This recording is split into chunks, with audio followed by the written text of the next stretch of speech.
আসসালামু আলাইকুম প্রিয় দর্শক, আজকের ভিডিওটা হলো আপনারা কিভাবে আপনাদের ফেসবুক অ্যাকাউন্টের কভার ফটো হাইড করবেন, অর্থাৎ কভার ফটো অনলি মি করবেন। আজকের ভিডিওটা হলো সেই সম্পর্কে।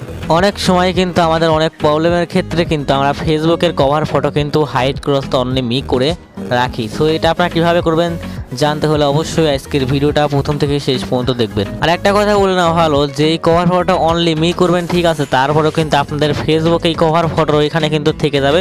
শুধু আপনাদের প্রোফাইলে কেউই কিন্তু কভার ফটোটা খুঁজে হবে না, লাইক কমেন্ট কিছুই করতে হবে না, বাট আপনাদের কভার ফটোতে কিন্তু থেকে যাবে। এক কথায় আপনাদের ফেসবুক অ্যাকাউন্টে প্রবেশ না করা পর্যন্ত কিন্তু কেউ কভার ফটো দেখতে হবে না, কিন্তু আপনাদের টাইম লাইনে কভার ফটো আবার থাকবেও না। শুধুমাত্র কভার ফটো যেখানে আপনারা সেট করে রাখেন ওইখানে শুধু থেকে যাবে, তাছাড়া কিন্তু কভার ফটো কেউ খুঁজে হবে না।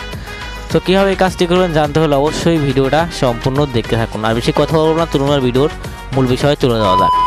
সো এই কাজটি করা কিন্তু একদমই সহজ ব্যাপার। এই কাজটি করার জন্য ফার্স্টে আপনাদের কাজ হবে, আপনাদের ফেসবুকে প্রবেশ করবেন। এমনকি ফেসবুকে প্রবেশ করার পর আপনাদের ফেসবুক প্রোফাইলের মধ্যে চলে যাবেন। আমি ফেসবুক প্রোফাইলে চলে আসতেছি।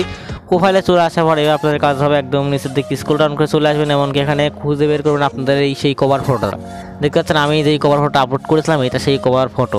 এখন আপনাদের কাজ হবে কভার ফটোর এক সাইডে দেখতে পাচ্ছেন 3 বার অপশন, এই 3 লাইন অপশনে আপনারা ক্লিক করে দেবেন। সো আমি এখান থেকে 3 লাইন অপশনে ক্লিক করে দিচ্ছি।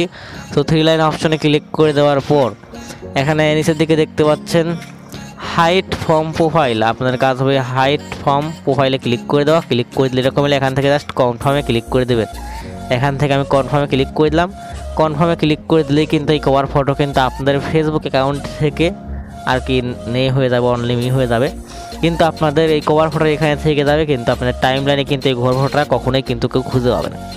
এইভাবে কিন্তু আপনারা খুব সহজেই যে কোনো কভার ফটো কিন্তু অনলি মি করে রাখতে পারেন। মূলত এইভাবেই আপনাদের যে কোনো ফেসবুকের কভার ফটো অনলি মি করে রাখতে পারেন। আজকের এই ভিডিওটা এই পর্যন্তই ছিল। ভিডিওটা ভালো লাগলে অবশ্যই ভিডিওটাকে লাইক দিয়ে দেবেন। আর আপনারা কোন সম্পর্কে ভিডিও চান সেইটা অবশ্যই কমেন্ট বক্সে জানিয়ে দেবেন। আর আপনি যদি আমাদের চ্যানেল কিংবা পেজে নতুন দর্শক হয়ে থাকেন তাহলে অবশ্যই সাবস্ক্রাইব করে আমাদের চ্যানেলটির পাশেই থাকবেন।